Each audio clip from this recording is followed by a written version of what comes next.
You know what they say about weddings? They bring out the worst in people. Or maybe they just strip away the pretense long enough for you to see what was always there, lurking beneath the surface like a hungry alligator in murky water. I'm standing at the edge of my sister Linda's reception, nursing a whiskey that tastes like disappointment and watching my wife Claire lean into her ex-boyfriend like she's sharing state secrets. The DJ is playing some forgettable pop song, the kind that makes you wonder if music actually got worse or if you just got older and more bitter. I'm voting for both. My name is Mark Bishop, and I'm 38 years old, which means I'm old enough to know better, but apparently not smart enough to act on it. I manage IT projects for a mid-sized company in Dallas, which is corporate speak for I fix other people's messes while they take credit for my solutions. Tonight, though, I'm discovering that my biggest mess isn't at the office. Claire is wearing that blue dress I bought her for our anniversary last year, the one that cost more than my first car. She looks stunning, which makes this whole situation feel like a particularly cruel joke. Her dark hair is pulled back in some complicated arrangement that probably took an hour to perfect, and she's laughing at something Travis Kellerman is whispering in her ear. Travis. Even his name sounds like it belongs to someone who peaked in high school and never quite figured out how to grow up. He's got that real estate agent charm, all teeth and handshakes and promises he has no intention of keeping. Claire dated him for 2 years before we met, and apparently some people never really learn how to let go. Uncle Mark, why aren't you dancing? My niece Emma appears at my elbow, all of 7 years old and already more socially aware than most adults I know. Because dancing is for people who still believe in fairy tales, I tell her, then immediately feel like a jerk. Sorry, kiddo. Uncle Mark is just tired. She shrugs and skips away, probably to find someone who doesn't radiate cynicism, like a broken air conditioner radiates hot air. Smart kid. I take another sip of whiskey and continue my surveillance. Claire and Travis have moved closer to the corner of the reception hall, where the lighting is dimmer and the chances of being overheard are lower. Her hand touches his arm, just briefly, but I catch it. I catch everything these days. You look like you're plotting someone's demise. Mike Patterson slides up beside me, beer in hand, and that easy grin that's gotten him out of more trouble than it should have. Mike's been my best friend since college, back when we both thought we'd conquer the world by 30. Now we're just trying to survive it. Just enjoying the festivities, I say, not taking my eyes off my wife and her ex. Mike follows my gaze and his expression shifts. Ah, I see we're having one of those nights. Define those nights. The kind where you stand in corners making observations that would probably be better left unobserved. He's not wrong. I've been making a lot of observations lately. Like how Claire's been staying late at work more often. How she started putting her phone face down when she sets it on the table. How she's suddenly interested in going to the gym at odd hours, usually right after receiving certain text messages. You know what the problem with observations is? I ask Mike. I have a feeling you're going to tell me. Once you start making them, you can't stop. It's like noticing a crack in your windshield. Suddenly, it's all you can see. Mike takes a long pull from his beer. Maybe it's time to get the windshield fixed. Or maybe it's time to get a new car. We stand in comfortable silence for a moment, watching the crowd. Linda looks radiant in her wedding dress, dancing with her new husband Tom, both of them glowing with that particular happiness that comes from believing you've found your person. I remember feeling that way once. It seems like a lifetime ago. Claire's laugh carries across the room, bright and musical. She always did have a great laugh. It's one of the things that attracted me to her in the first place, back when we met at a corporate mixer, and she was complaining about the terrible wine selection. We spent 2 hours making fun of networking events and pretentious people, and I thought I'd found someone who saw the world the way I did. Turns out, she was just good at adapting to her audience. So what's the plan? Mike asks. Who says there's a plan? You always have a plan. Even when you pretend you don't have a plan, you have a plan. It's one of your more predictable qualities.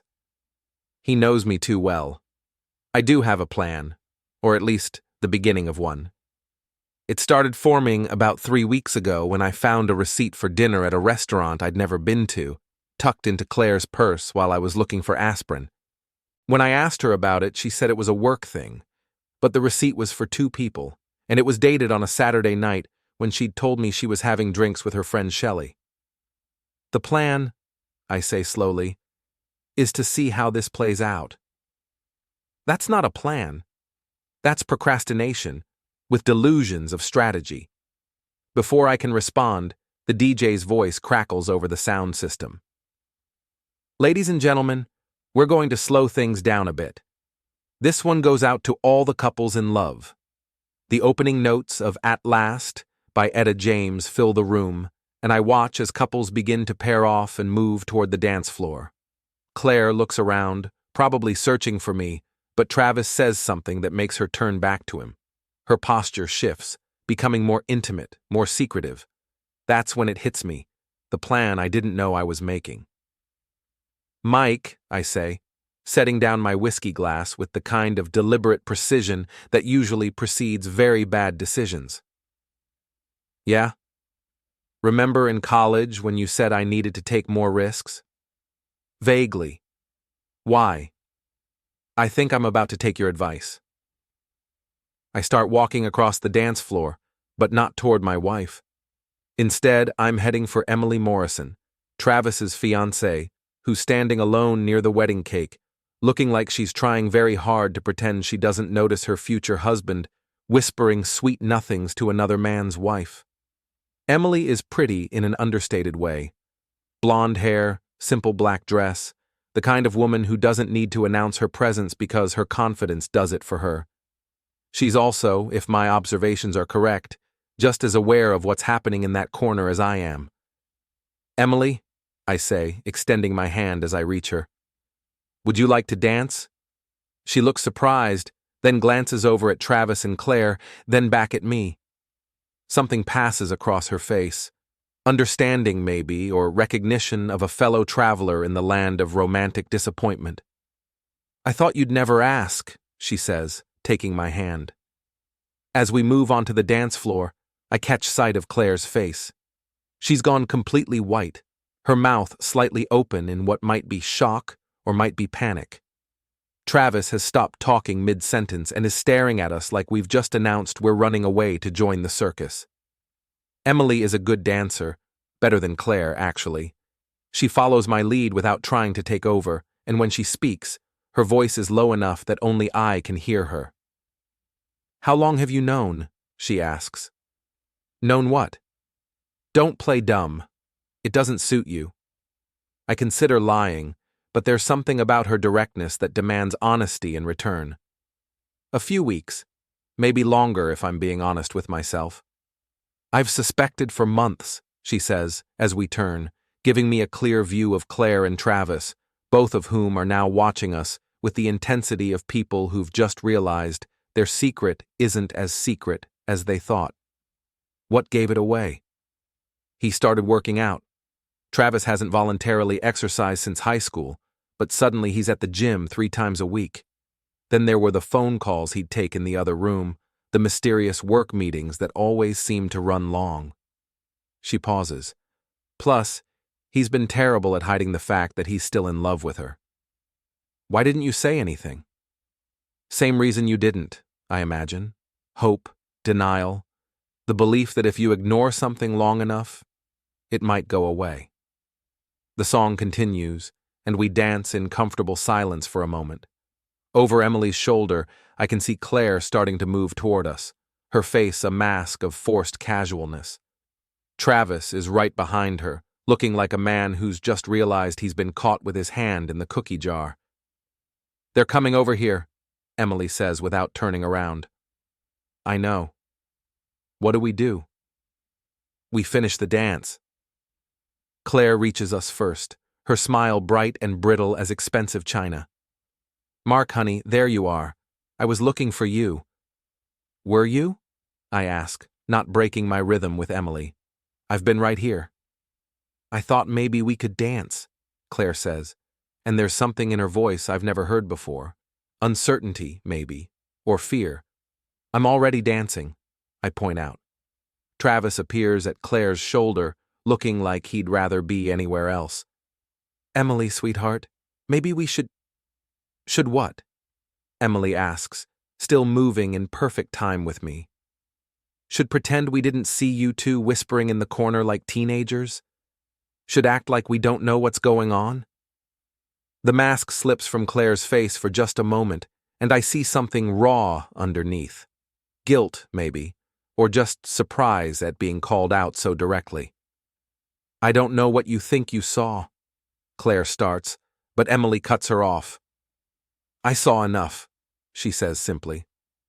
The song is winding down, but neither Emily nor I make any move to separate. If anything, we've moved closer together, presenting a united front against our respective cheating partners. Mark, Claire tries again, her voice taking on that pleading quality she uses when she wants something. Can we talk? Privately? We can talk right here, I say. After all, we're all friends, right? Travis clears his throat. Look, I think there might be some misunderstanding. The only misunderstanding, Emily says, finally turning to face him, is how long I've been willing to pretend I don't see what's right in front of me. The music stops, but we don't move apart.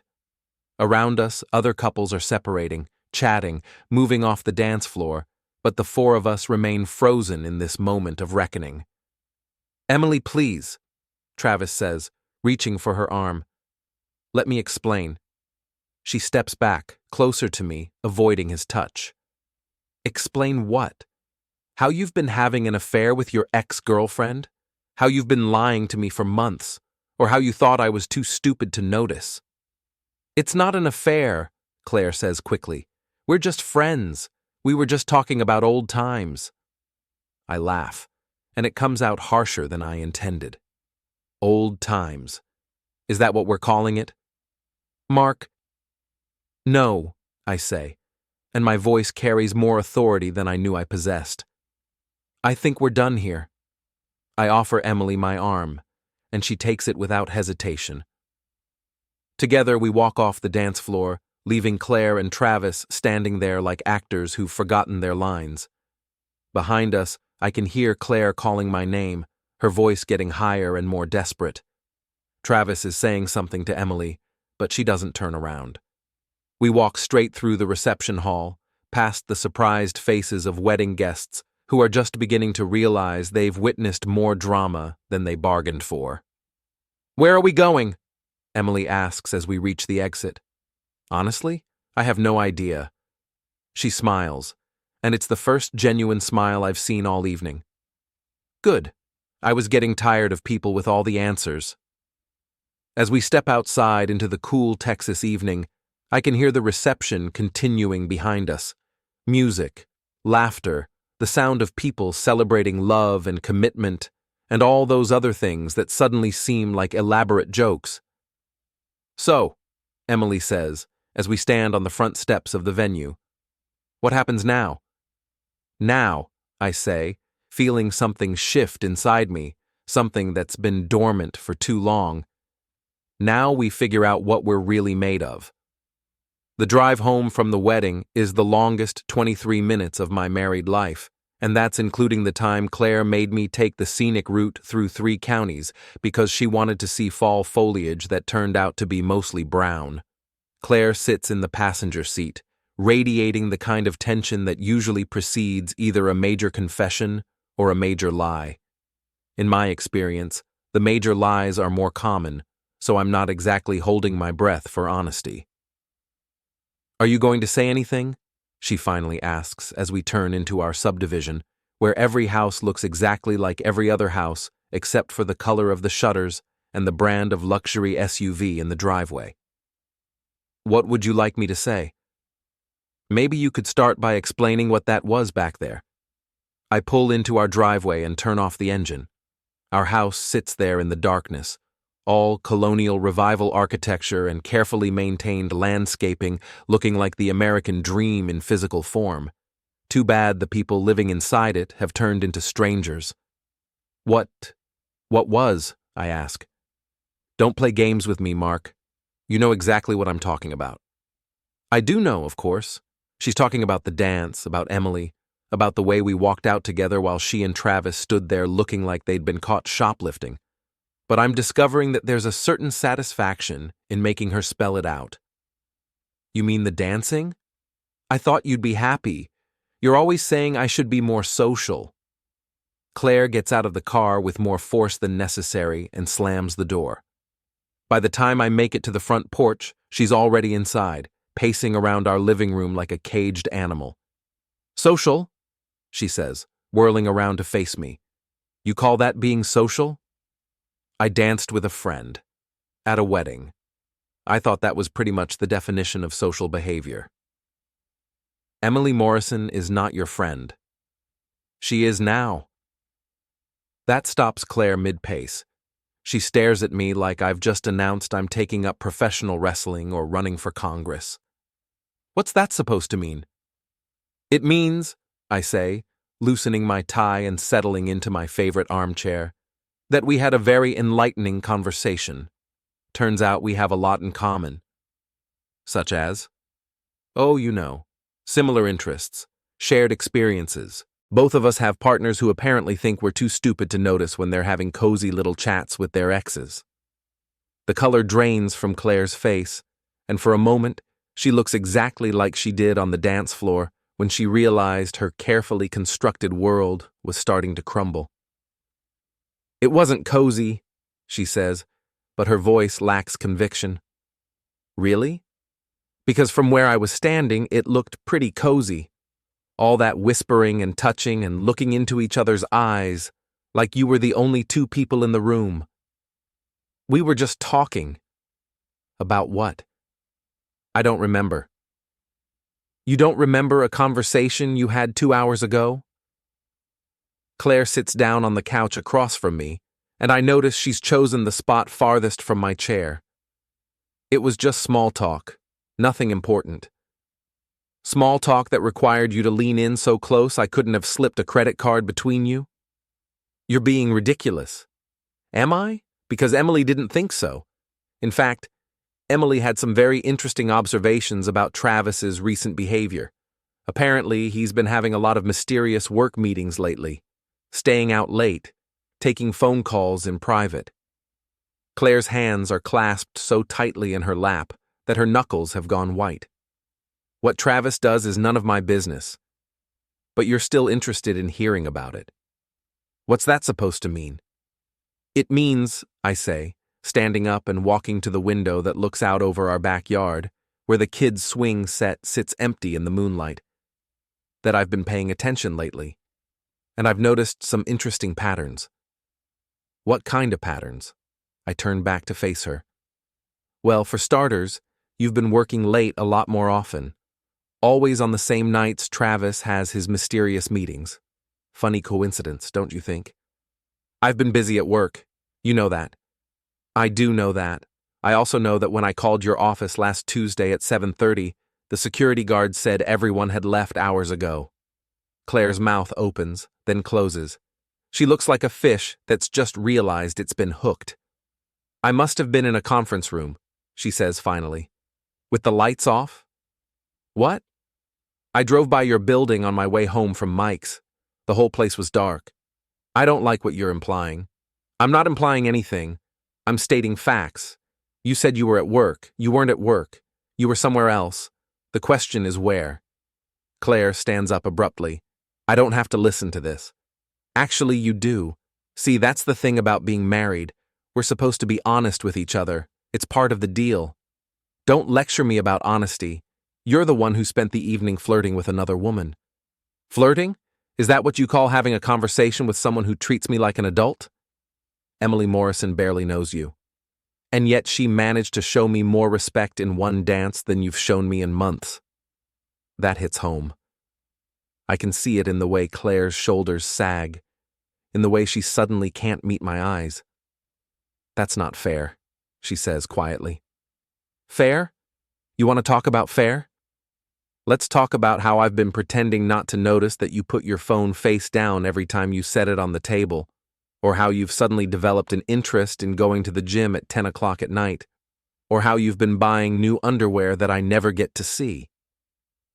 How do you know about the underwear? Because I do the laundry, Claire. I see what goes in the hamper, and I see what comes out of the shopping bags. And unless you're wearing your fancy new lingerie to work presentations, someone else is seeing it. She sits back down, hard, like her legs have given out. Mark, You what? You can explain? You can make this all make sense? Because I'm really hoping you can, Claire. I'm hoping there's some perfectly innocent explanation for all of this that will make me feel like an idiot for even thinking what I'm thinking. She's quiet for a long moment, staring at her hands. When she finally looks up, there are tears in her eyes, but I find I don't feel as sorry for her as I should. It's complicated, she says. Complicated how? Travis and we have history. I know you have history. I also know that history is supposed to stay in the past. It's not that simple. It's exactly that simple. You're married to me, not to him. I know that. Do you? Because from where I'm sitting, it looks like you're trying to have it both ways. Claire wipes her eyes with the back of her hand. You don't understand. Then help me understand. Tell me what's going on. I can't. Can't or won't? Does it matter? I look at my wife, really look at her, and I realize that somewhere along the way, she's become a stranger to me. The woman I married wouldn't have been sneaking around. The woman I married wouldn't have been whispering secrets to her ex-boyfriend at my sister's wedding. The woman I married wouldn't be sitting here refusing to explain herself while tears run down her face. Yeah, I say finally, it matters. I head toward the stairs, suddenly exhausted by the whole conversation. Where are you going? Claire asks. To bed. I have to work in the morning. Mark, wait, we need to talk about this. No, I say without turning around. We needed to talk about this weeks ago. Maybe months ago. Now we need to figure out what comes next. I'm halfway up the stairs when she calls after me. What's that supposed to mean? I pause, one hand on the banister, and consider my words carefully. It means, I say, that I'm done pretending I don't see what's right in front of me. The next morning, Claire is gone before I wake up. She's left a note on the kitchen counter saying she had an early meeting, but her coffee cup is still in the sink, and her coffee is still warm in the pot. She never drinks coffee before early meetings because it makes her nervous. I pour myself a cup and sit at the kitchen table, looking out at our backyard where everything appears normal and peaceful. The girls are at their grandmother's house for the weekend, which means the house is quiet except for the hum of the refrigerator and the distant sound of our neighbor mowing his lawn. My phone buzzes. Text message from Emily Morrison. Thank you for last night. I needed that more than you know. I stare at the message for a long moment, then type back. Thank you for the dance, and for the honesty. Her response comes quickly. Coffee sometime? I think we have more to talk about. I'm about to respond when another text comes in, this one from Claire. Working late again tonight. Don't wait up. I delete her message without responding and text Emily back. Coffee sounds perfect. When and where? As I wait for her response, I realize that something fundamental has shifted.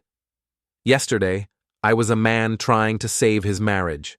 Today, I'm a man trying to figure out if his marriage is worth saving. The difference, I'm discovering, is bigger than I thought. Emily suggests we meet at a coffee shop downtown, the kind of place that serves drinks with names like The Existential Crisis and employs baristas who look like they're majoring in philosophy and minoring in disappointment. It's perfect, really.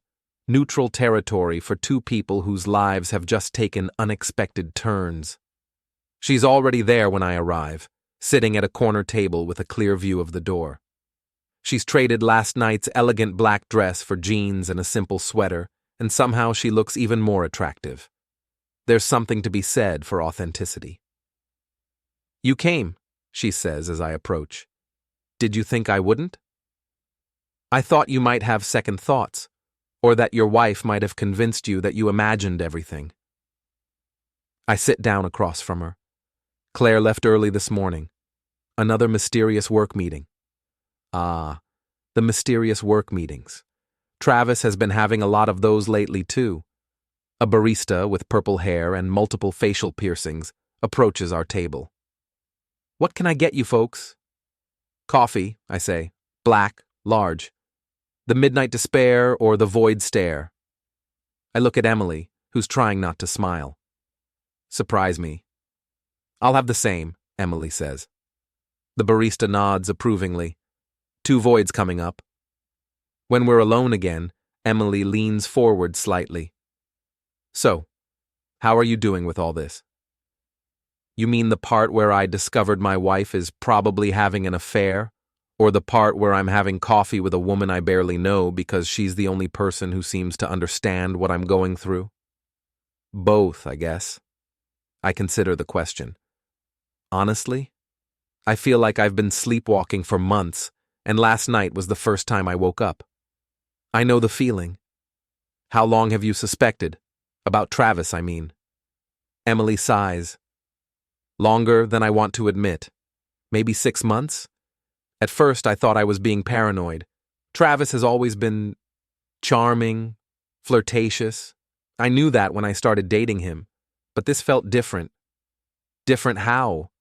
Secretive, deliberate, like he was working to hide something instead of just being naturally social." The barista returns with our coffee, served in mugs that look like they were crafted by someone who takes pottery very seriously. I take a sip. It's actually pretty good. "When did you know for sure?" I ask. "Last night. When I saw them together, I realized I'd been lying to myself. The way they looked at each other. That's not how you look at someone you used to date. That's how you look at someone you're still in love with." "Yeah, I got that impression too." We sit in silence for a moment, both of us processing the reality of our situation. Around us, the coffee shop hums with the quiet conversations of people whose biggest problems are probably choosing between oat milk and almond milk. "Can I ask you something?" Emily says. "Shoot." What are you going to do? It's a fair question, and one I've been asking myself since I woke up this morning. I don't know yet. Part of me wants to confront her directly, demand the truth, but I have a feeling that's just going to lead to more lies.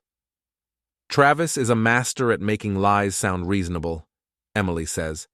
"He could probably convince me that black is white if he put his mind to it. So what's your plan?" "I don't have one yet, but I know I can't keep pretending everything is fine." I study her face, noting the determination in her eyes. Emily Morrison is not a woman who gives up easily. "What do you do for work?" I ask, realizing I know almost nothing about her beyond the fact that she's engaged to a cheater. "I'm a forensic accountant." "Seriously?" She smiles. "Seriously, I spend my days following money trails and uncovering financial fraud.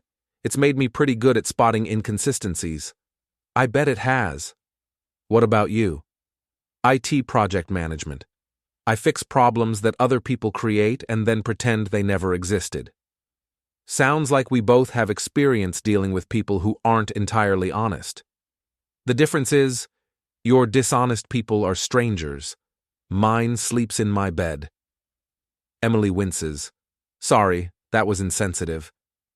"No, it's fine. Actually, it's refreshing to talk to someone who doesn't try to sugarcoat things." "One of my many charms," she says dryly. "I'm beginning to understand why Travis is an idiot for cheating on her. Emily Morrison is smart, funny, and direct. Everything Claire used to be before she decided that manipulation was easier than honesty." "Can I ask you something personal?" I say. "More personal than discussing our cheating partners?" "Fair point. How long have you and Travis been together?" 3 years. Engaged for 8 months. She holds up her left hand, where a modest but elegant diamond catches the light. We were supposed to get married next spring. Were? I'm having trouble picturing myself walking down the aisle to someone who's in love with someone else. Yeah, I can see how that would be a problem. Emily takes a long sip of her coffee. What about you and Claire? How long have you been married? 12 years. We have 2 daughters. Sophie's 10, Abby's 7. That complicates things. Everything about this complicates things. My phone buzzes. Text message from Claire. Lunch meeting ran long. Won't be home until after 6. I show Emily the message. It's Sunday afternoon. What kind of lunch meeting runs until 6 on a Sunday? The kind that isn't actually a meeting. That's what I figured. Emily looks thoughtful. You know, if you wanted to, we could probably figure out where she really is. What do you mean? I mean, I'm a forensic accountant. Following people and uncovering secrets is literally what I do for a living. And you're in IT, so you probably know a thing or two about digital footprints. I stare at her.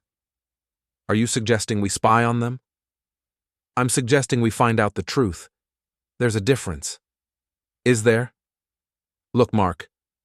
We can sit here feeling sorry for ourselves, or we can take control of the situation, get the facts, make informed decisions about our futures. She's right, of course. I've been operating on suspicion and circumstantial evidence. If I'm going to blow up my life, and I'm starting to think that might be exactly what I need to do, I should at least know what I'm blowing it up for. What did you have in mind? I ask. Emily pulls out her phone and opens an app I don't recognize.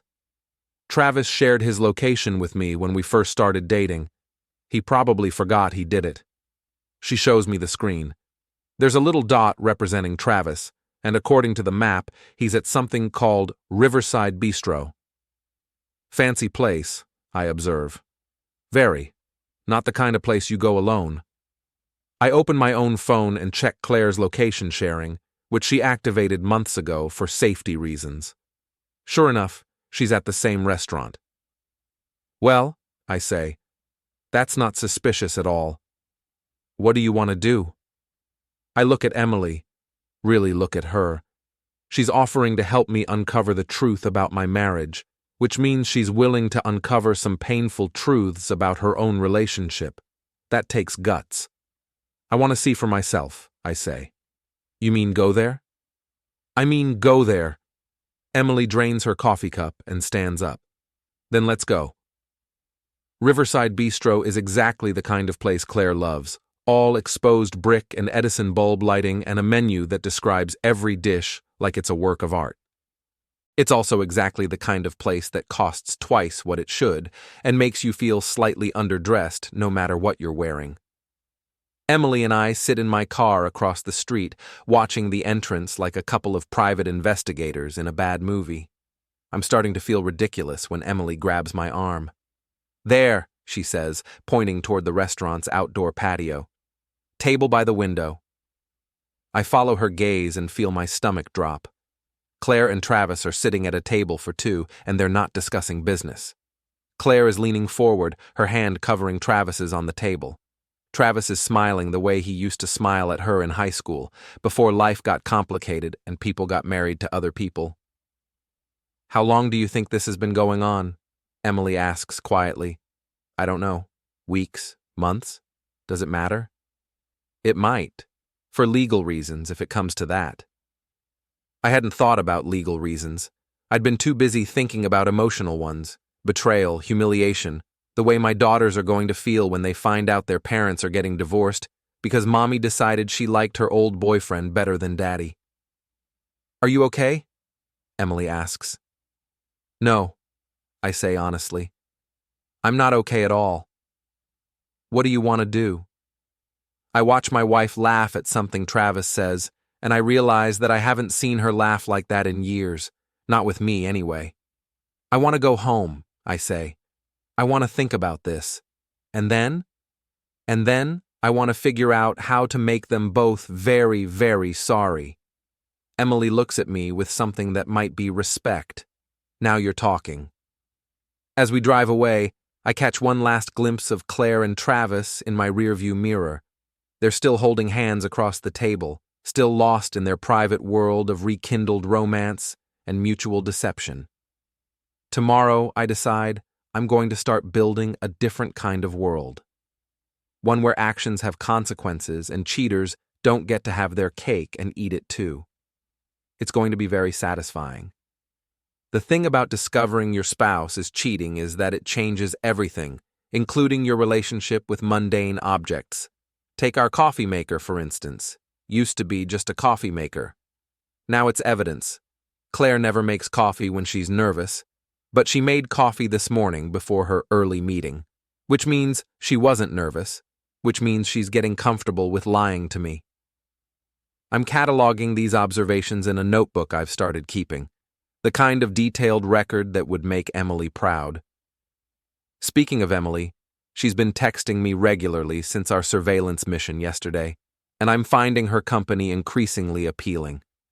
Not in a romantic way, I'm not ready for that particular complication, but in the way that drowning people appreciate life rafts.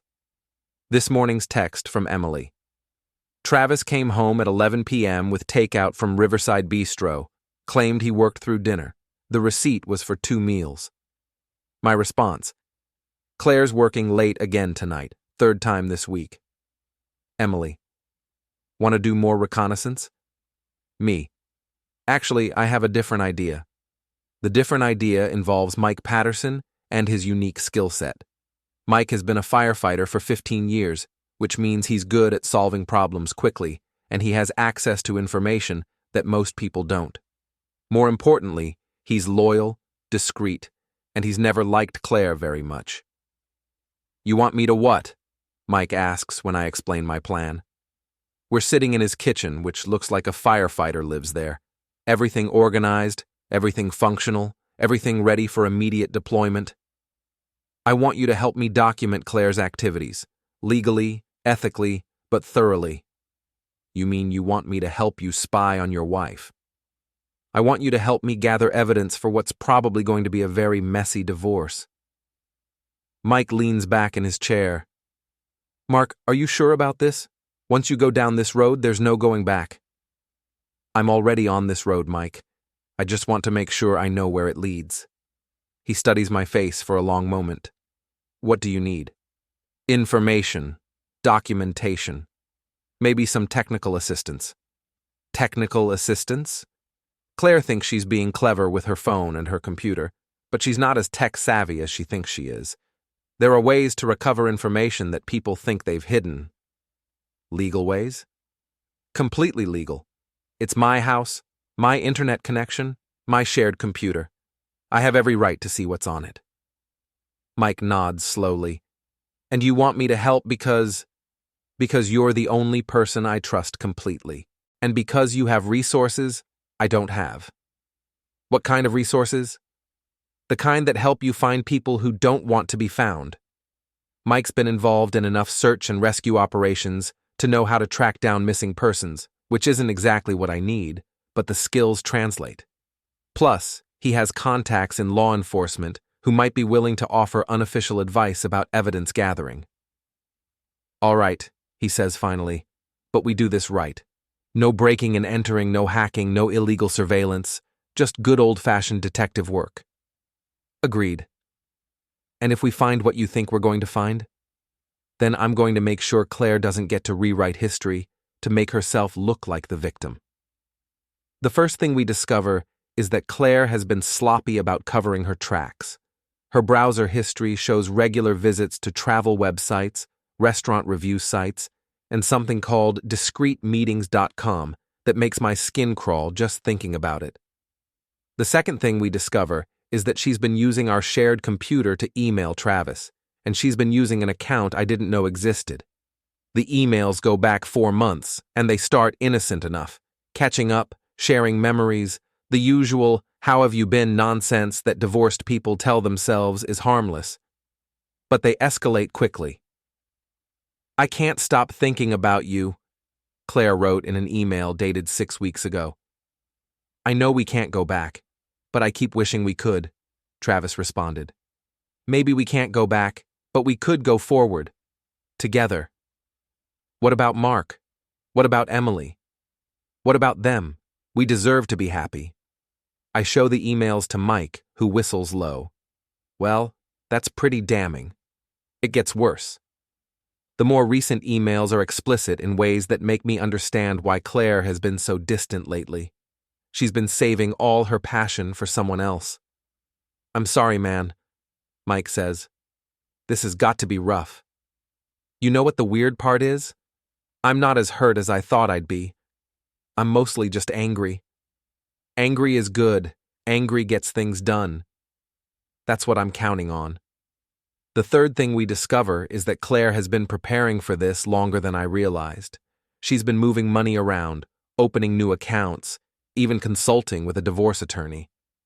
I find the consultation receipt in her car, tucked into the owner's manual where she probably thought I'd never look.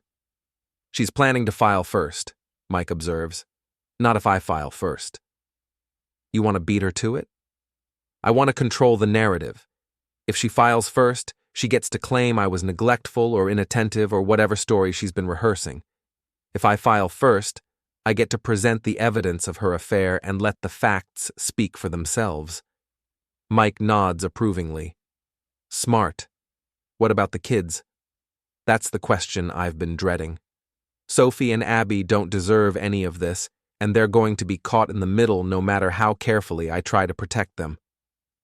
I'm going to fight for custody, I say. Claire can have her freedom, but she's not taking my daughters with her. That's going to be expensive. I know. And messy. I know that too. And there's no guarantee you'll win. There's no guarantee I'll lose either, especially if I have documentation of her affair and evidence that she's been prioritizing her love life over her responsibilities as a mother. Mike raises an eyebrow. What kind of evidence? I pull out my notebook and flip to a page covered with dates and times. Claire missed Sophie's soccer game last Tuesday because of a work emergency. Except she wasn't at work. She was at Travis's apartment. I have the location data to prove it. How do you have location data? Family sharing plan. She forgot she activated it. And Travis's apartment? Emily gave me the address. Apparently Travis has been bragging about his new place to mutual friends. Mike studies my notes. You've been busy. I've been thorough. Claire thinks she's been clever, but she's left a trail of evidence that would make a forensic accountant weep with joy. Speaking of which, how's Emily handling all this? Better than I am, honestly. She's got a plan. What kind of plan? The kind that involves making Travis very uncomfortable very quickly. I don't tell Mike about Emily's plan because I'm not entirely sure it's legal. What I do know is that Emily Morrison is not a woman who accepts betrayal quietly, and Travis Kellerman is about to learn that cheating on a forensic accountant is like lying to a lie detector. Technically possible, but ultimately very stupid. My phone buzzes. Text from Claire. Working late again. Don't wait up. I show the message to Mike. It's 4:30 in the afternoon. Long meeting? Or an early dinner, followed by dessert at Travis's place. Mike shakes his head. You know what I don't understand? You guys seemed happy. What changed? It's a good question, and one I've been asking myself. Claire and I weren't perfect, but we weren't miserable either. We had our routines, our shared responsibilities, our quiet moments of contentment. When did that stop being enough for her? I think, I say slowly, that Claire got bored with being happy. She wanted to feel excited again, passionate again. And Travis represents all the things she gave up when she married me. What things? Uncertainty? Drama? The thrill of not knowing what comes next? That's a pretty expensive thrill. Yeah, well, she's about to find out just how expensive. My phone rings. Emily. Are you free tonight? She asks without preamble. Depends. What did you have in mind? Travis is having dinner with your wife. I thought maybe we could have dinner too. Compare notes.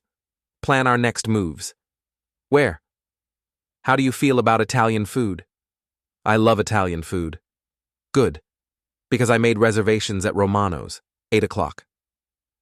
Romano's is directly across the street from Riverside Bistro, where Claire and Travis have been having their romantic dinners. It's also got large windows with an excellent view of the competition. Emily, I say, I think I'm starting to like the way you think. Good, she says, because we're just getting started. After I hang up, Mike looks at me with something that might be concern. Be careful, Mark. Careful of what?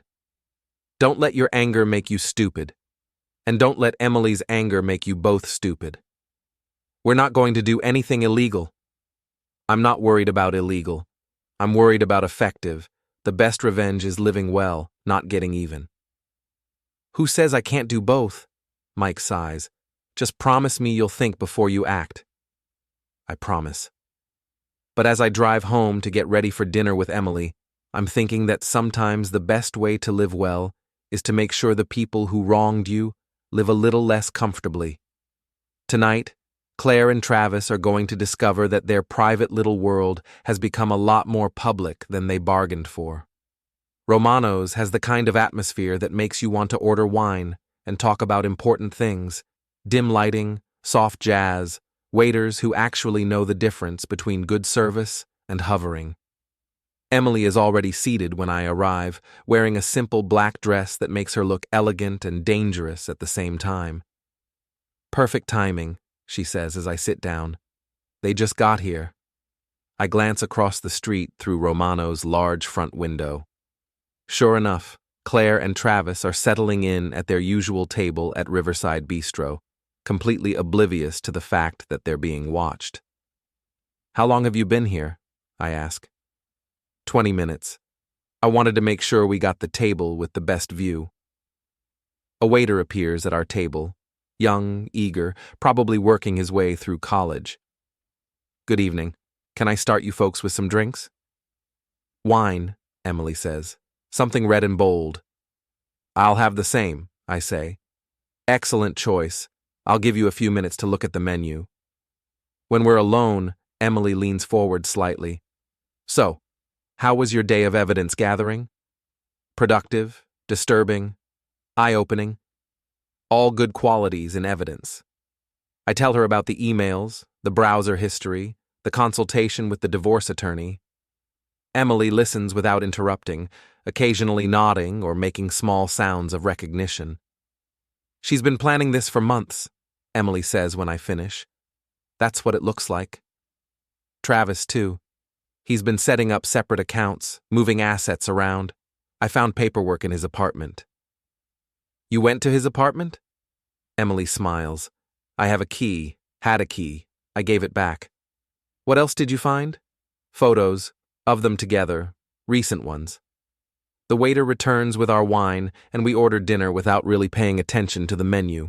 Across the street, Claire is laughing at something Travis said, her hand resting on his arm in a gesture that's become painfully familiar. I've been thinking about what you said yesterday, Emily says after the waiter leaves, about making them sorry. And I think you're absolutely right, but I also think we need to be smart about it. What do you mean?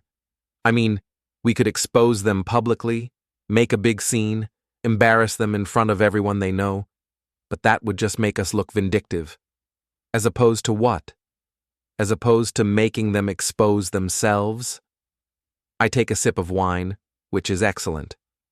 I'm listening. Travis has a big real estate deal closing next week, a commercial property that he's been working on for months. It's the kind of deal that could make his career.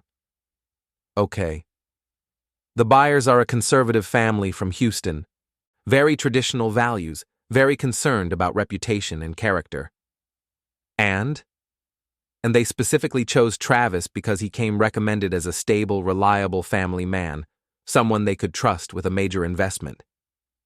I'm starting to see where this is going. What happens if they find out he's not as stable and reliable as they think? That depends on how they find out, and when. Emily pulls out her phone and shows me a series of photos. They're the ones she found in Travis's apartment. Him and Claire at restaurants, at what looks like a hotel, even one of them kissing in the parking lot of a shopping center.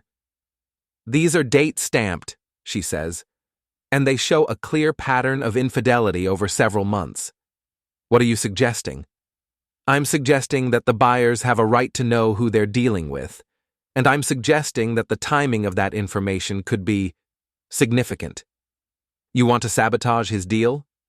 I want to let his actions sabotage his deal. There's a difference. I consider this. Travis Kellerman has always been the kind of person who believes he can charm his way out of any situation. He's never faced real consequences for his behavior, never had to deal with the fallout from his choices. Maybe it's time he learned what accountability feels like. How would you do it? I ask. Anonymous email to the buyers. Just the facts, supported by photographic evidence. Let them draw their own conclusions. That's actually pretty elegant. I thought so. Across the street, Claire and Travis are sharing dessert, feeding each other bites like teenagers in love. It's nauseating and heartbreaking at the same time. What about Claire? I ask. What about her? Travis losing a business deal is one thing, but Claire's betrayal is more personal. It deserves a more personal response. Emily studies my face. What did you have in mind? I've been thinking about that. Claire's always been obsessed with appearances, with what people think of her. She's spent years building this image of herself as the perfect wife, the perfect mother, the perfect professional woman. And I think it's time people saw the real Claire, the one who lies to her husband, neglects her children, and has affairs with other women's fiancés. How? Social media. Claire's very active on social media, always posting about our happy family, our perfect life, our wonderful marriage. You want to post about the affair? I want to post the truth, with documentation. Emily raises an eyebrow. That's bold. Claire's been rewriting our story for months, making herself the heroine and me the neglectful husband. I think it's time to set the record straight. That could backfire. People might see you as vindictive, or they might see me as someone who refuses to be a victim. We eat in comfortable silence for a while, both of us lost in our own thoughts. The food is excellent, but I barely taste it.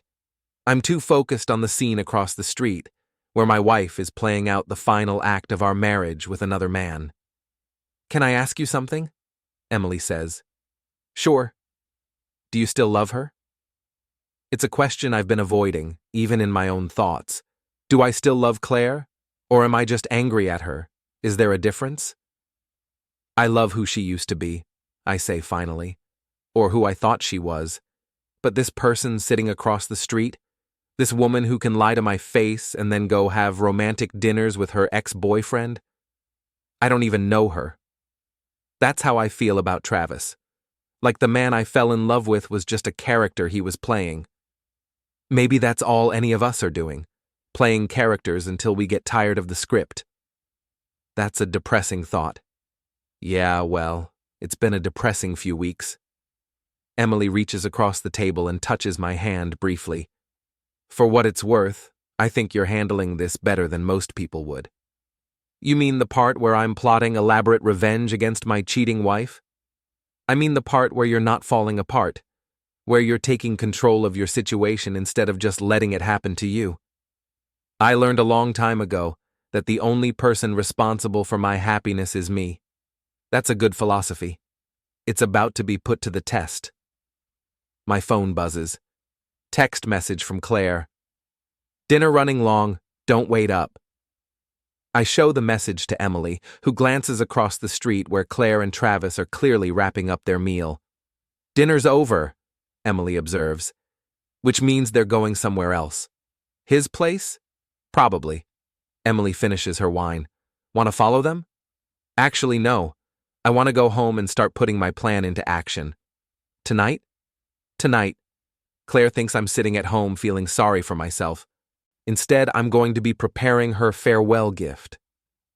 What kind of farewell gift? I signal for the check. The kind that keeps on giving. An hour later, I'm sitting at my computer in my home office, surrounded by printed emails, photographs, and bank statements.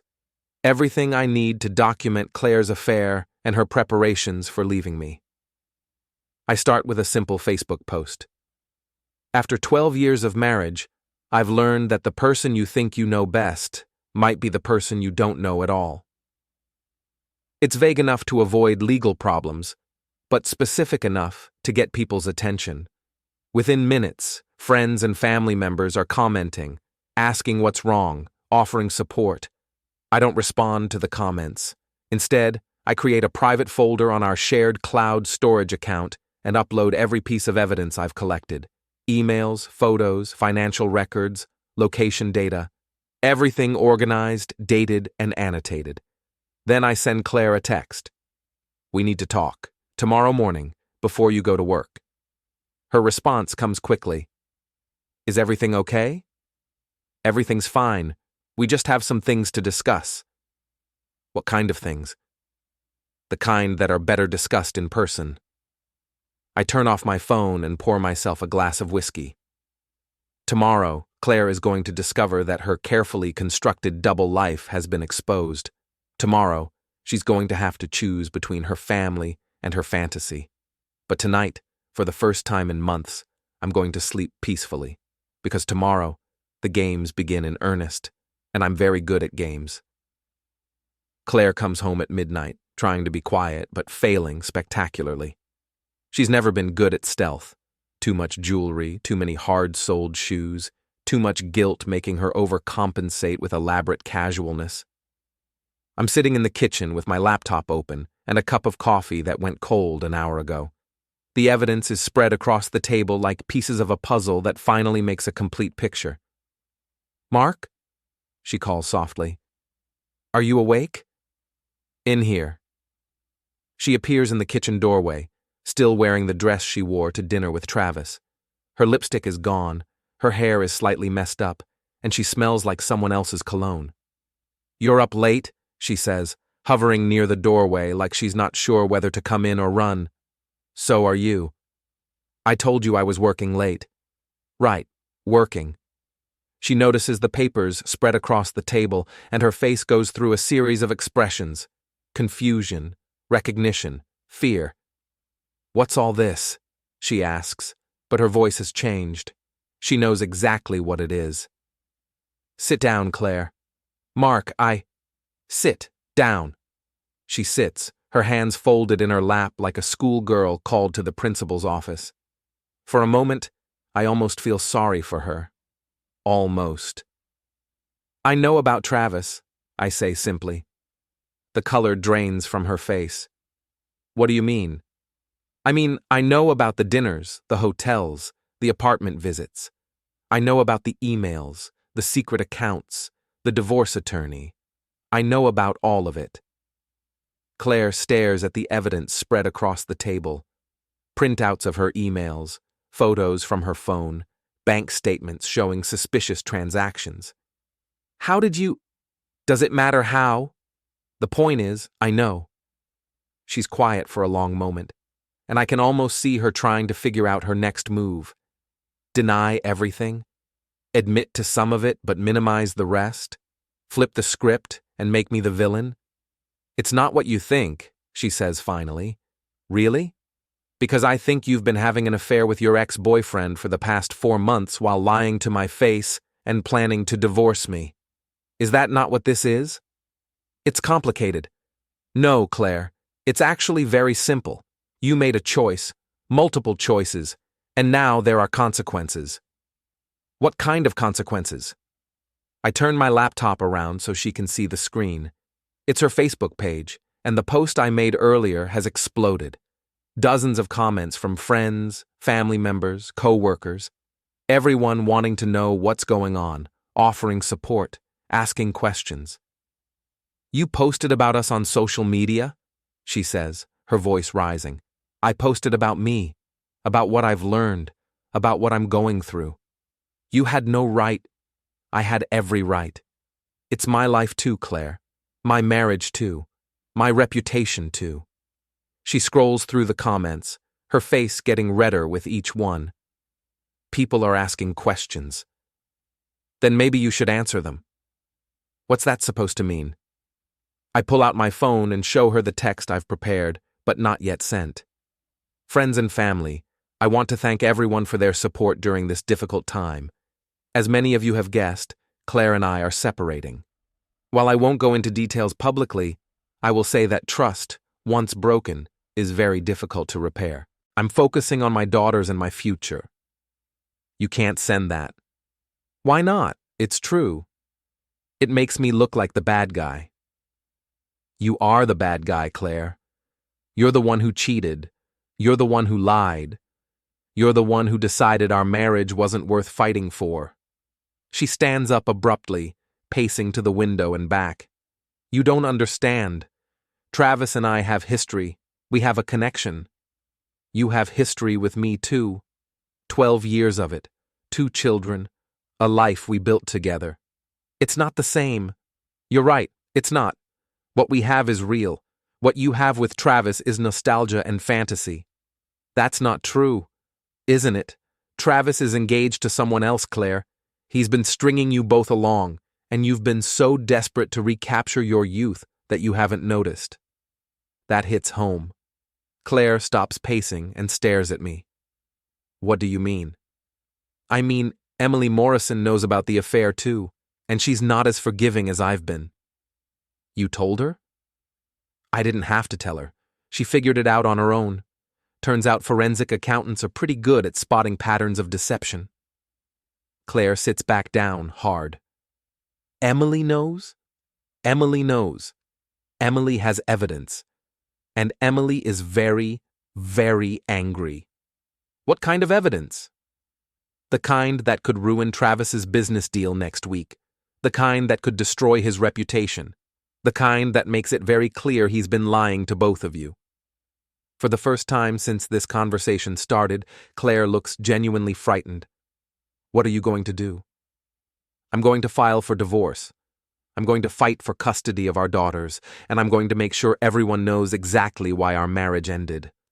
Mark, please, think about the girls. I am thinking about the girls.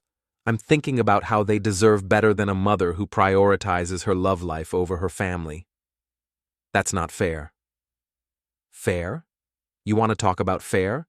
Let's talk about how I've been working extra hours to pay for your new clothes and your secret dinners while you've been planning to leave me. Let's talk about how you've been lying to our daughters about where you are and who you're with. Let's talk about how you've been rewriting our entire relationship to justify your affair. Claire is crying now, but they're angry tears, not remorseful ones. You're trying to destroy my life. No, Claire, you destroyed your life. I'm just refusing to let you destroy mine, too. My phone rings. Emily. Are you okay? She asks when I answer. I'm fine. Just having a conversation with my wife. How's it going? About as well as expected. Good, because Travis just left my apartment. He's probably on his way to see Claire. I look at Claire, who's gone white again. When? Now. He seemed upset about something. I hang up and look at Claire. Travis is coming here. How do you know? Because Emily just threw him out of her apartment. Apparently, she showed him the evidence she's been collecting. What evidence? Photos, financial records, documentation of his lies, the kind of evidence that's going to make his business partners very uncomfortable. Claire's phone buzzes. She looks at it and her face crumples. He says he's coming over. He says we need to talk. I bet he does. Mark, please, don't do this. Don't destroy everything. I'm not destroying everything, Claire. I'm just refusing to pretend that everything isn't already destroyed. Car doors slam in our driveway. Through the window, I can see Travis getting out of his BMW, his face grim. Behind him, Emily is getting out of her own car. Looks like we're having a party, I say. The doorbell rings, followed immediately by aggressive knocking. Don't answer it, Claire pleads. Why not? This is my house. These are my guests. I open the front door to find Travis and Emily standing on my porch, both of them looking like they've been through a war. We need to talk, Travis says, pushing past me into the house. By all means, come in, I say dryly. Emily follows more politely. Sorry about this, Mark, but some things needed to be said. We all end up in the living room, Claire on the couch looking terrified, Travis pacing like a caged animal, Emily and me standing near the fireplace like we're hosting the world's most uncomfortable dinner party. This is insane, Travis says. You people are acting like we committed some kind of crime. Adultery is actually still a crime in Texas, Emily says calmly. Not that anyone prosecutes it anymore. We're adults, Travis continues. We have the right to make our own choices. You're right, I say. You do have that right. And we have the right to respond to those choices. What's that supposed to mean? Emily pulls out her phone. It means your business partners received some very interesting information about your character and reliability. Travis goes completely still. What did you do? I told them the truth, with documentation. You had no right. I had every right, just like Mark had every right to document your affair with his wife. Claire looks back and forth between all of us like she's watching a tennis match. What are you talking about? What documentation? I show her my laptop screen again, this time displaying a folder labeled Evidence. It contains dozens of files, photos, emails, financial records, location data. Everything, I say simply. Every lie, every secret meeting, every betrayal, all documented, dated, and organized. Travis lunges for the laptop, but I close it and step back. I wouldn't do that if I were you. You can't use any of that. It's private. Actually, it's not. It's my house, my internet connection, my shared accounts. Legally, I have access to all of it. This is blackmail. This is consequences, Emily corrects. Something you've managed to avoid your whole life. Travis turns to Claire. We need to leave, now, tonight. Leave? Claire looks confused. Leave and go where? Anywhere. We can start over. We can… Start over with what? Emily interrupts. Your business is ruined. Your reputation is destroyed. Your engagement is over. What exactly are you offering her? Travis's face is red with anger and humiliation. We love each other. Love? I laugh, and it comes out bitter. You love the idea of her, the fantasy, the forbidden fruit. But love? Love doesn't destroy families. Love doesn't build itself on lies. You don't know anything about love, Travis snaps. I know that love is showing up every day. Love is keeping promises. Love is putting someone else's needs before your own wants. What you have isn't love. It's selfishness with better marketing. Claire is sobbing now, the kind of deep, ugly crying that comes from realizing your whole world is collapsing. I just wanted to be happy. You were happy, I say quietly. You just convinced yourself you weren't because happiness felt boring compared to excitement. That's not true, isn't it? When was the last time you were unhappy in our marriage? Really unhappy, not just restless or bored. She can't answer, because we both know the truth. Our marriage wasn't perfect, but it wasn't broken either. She broke it because she wanted something different, something that felt more like the movies. This is pointless, Travis says. Claire, get your things. We're leaving. She's not going anywhere, I say. You can't stop her. I can stop you from taking my daughters. What? The custody hearing is next week, and thanks to all this evidence, I'm confident the judge will see that Claire's priorities have been elsewhere. Claire looks up sharply. You filed for custody? I filed for divorce and full custody, yes. You can't take my children away from me. I'm not taking them away from you. I'm protecting them from the chaos you've created. Travis is looking back and forth between Claire and me, like he's just realized he's walked into something much bigger than he bargained for. Wait, he says slowly. You're getting divorced? We're getting divorced, I confirm.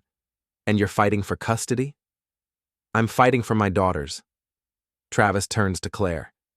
You didn't tell me about the custody thing. I didn't know about the custody thing. So, if we're together, I'd be… what? A stepfather? The silence that follows is deafening. Travis is realizing that his romantic fantasy comes with real-world complications he hadn't considered. Claire is realizing that her lover isn't as committed as she thought. Emily and I are watching two people discover that their affair was built on assumptions that were never actually discussed. "I need some air," Travis says finally.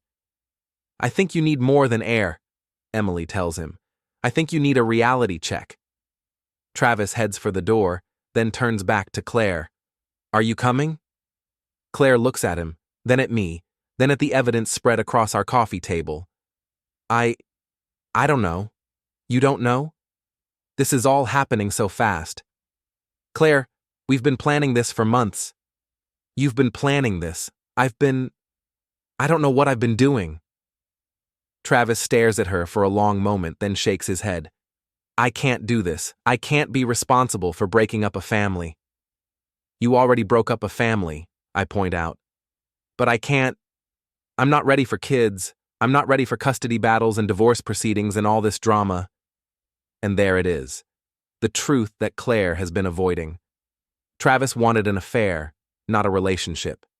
He wanted the excitement of forbidden love, not the responsibility of actual love.